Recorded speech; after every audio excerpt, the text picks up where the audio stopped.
മനസ്സ് ശരീരവും നവീകരിക്കപ്പെടാൻ, മനസ്സ് നവീകരിക്കപ്പെടാൻ എന്താ ചെയ്യേണ്ടതെന്ന് അറിയാമോ?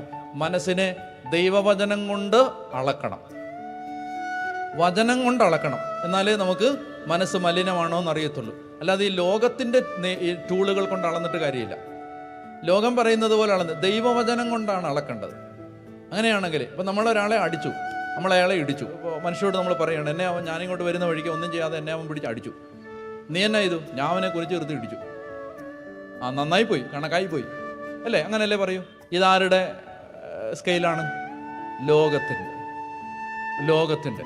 വചനം വെച്ച് അളന്നാലേ മനസ്സ് നവീകരിക്കപ്പെട്ടോന്ന് അറിയാൻ പറ്റും. വചനം വെച്ച് അളക്കുമ്പോൾ എന്ത് പറയും? ഒരു കാരണത്തടിക്കുന്നവന് ആട കിടക്കണം. അപ്പം മനസ്സ് നവീകരിക്കപ്പെട്ടിട്ടില്ല. ഇപ്പോഴും അവനോട് എന്താ?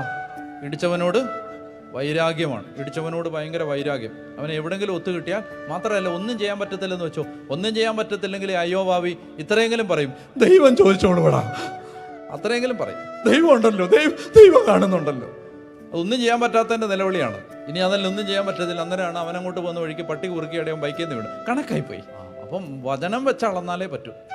അല്ലെങ്കിൽ ലോകപ്രകാരമാണെങ്കിൽ നമ്മൾ ഇതൊക്കെ ശരിയാണെന്ന്, ഈ ഏതോം തകർന്നത് കണ്ടിട്ട് ഇസ്രായേൽ സന്തോഷിക്കുമ്പോൾ ദൈവവചനം അതിനെ ഓർത്ത് തിരുത്തുന്നുണ്ട്. അതായത് അവരുടെ ശത്രുവിൻ്റെ നാശം കണ്ട് നീ സന്തോഷിച്ചു, അതുകൊണ്ട് ഞാൻ നിനക്കെതിരെ വരാൻ പോവാണ്. അപ്പോൾ വചനം വെച്ച് അളന്നാലേ പറ്റത്തുള്ളൂ. വചനം വെച്ച് അളക്കുമ്പോഴാണ് ഒത്തിരി കാര്യങ്ങൾ തെറ്റാണ് നമ്മൾ ചെയ്തുകൊണ്ടിരിക്കുന്നത്.